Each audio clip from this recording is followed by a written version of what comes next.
दगा किसी का सगा नहीं है, ना मानो तो कर देखो।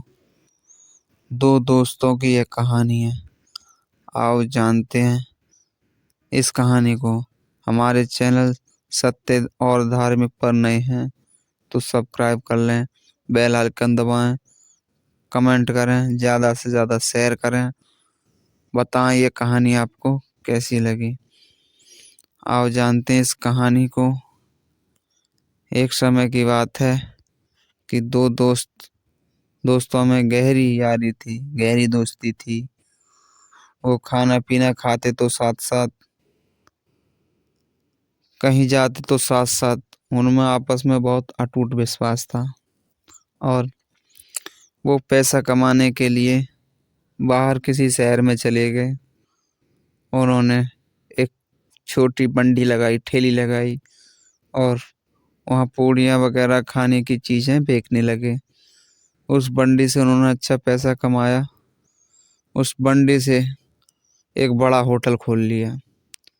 बंडी को बंद कर दिया, होटल को चालू किया खुद की जगह लेकर। जब होटल अच्छा पैसा कमाने लगा रोज का, तो एक दोस्त के मन में लालच आ गया। एक का नाम रामू तो एक का नाम श्यामू था। रामू थोड़ा सीधा था, श्याम थोड़ा ज़्यादा चालाक था। तो श्याम के मन में लालच आया। लालच की वजह से रामू को जहर देके श्याम ने मार दिया। घर वालों को राम के मालूम पड़ा। रामू के घर वालों को जब मालूम पड़ा तो श्याम से पूछा कि हमारे बेटा कहाँ गया। तो श्याम ने कहा कि मेरे यहाँ तो कुछ दिन रहा था, उसके बाद यहाँ से चला गया, पता नहीं कहाँ गया। उसने बात को घुमा फिरा कर उनसे मना कर दिया कि मेरे पास आपका कोई लड़का नहीं आया। तो उसने उसके मर जाने के बाद रामू के उसने शादी कर ली और कुछ समय बाद उसकी पत्नी के एक बेटा पैदा हुआ। बेटा 1-2 साल का हुआ होगा कि वो बीमारियों ने घेर लिया। 2 साल का लड़का, वो बड़े बड़े डॉक्टरों पे ले गया। धीरे धीरे धीरे धीरे उसने सारी पूंजी लगवा ली। जो उसने होटल बनाया था वो भी बिकवा दिया। जो जमीन प्रॉपर्टी खरीदी थी सब बिकवा दी।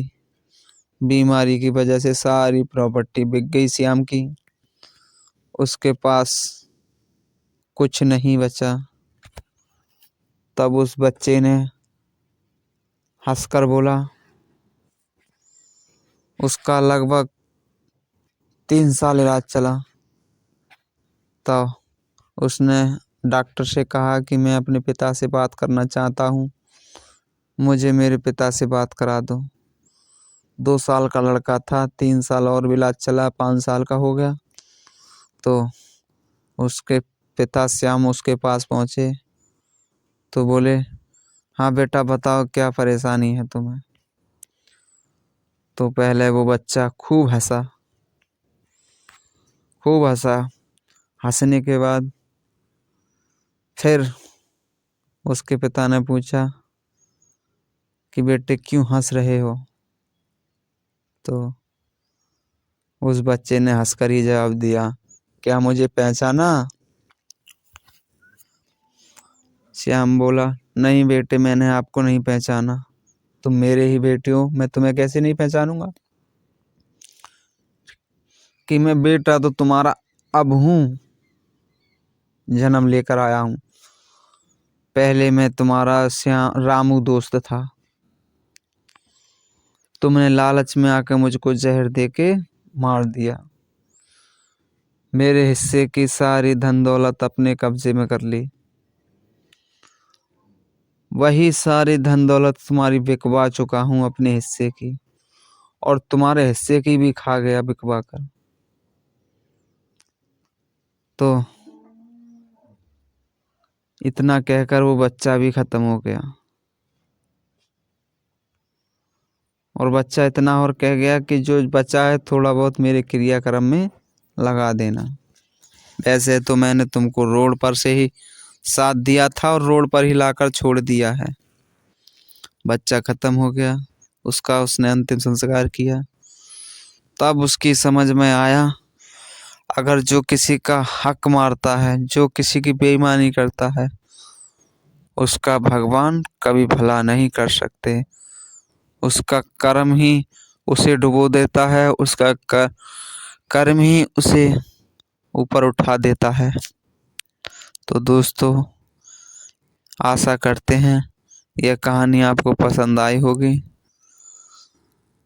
पसंद आए तो हमारे चैनल को सब्सक्राइब कर लें, बेल आइकन दबा लें, लाइक करें, ज़्यादा से ज़्यादा शेयर करें, ये कहानी लोगों को औरों को भी सुनने को मिले।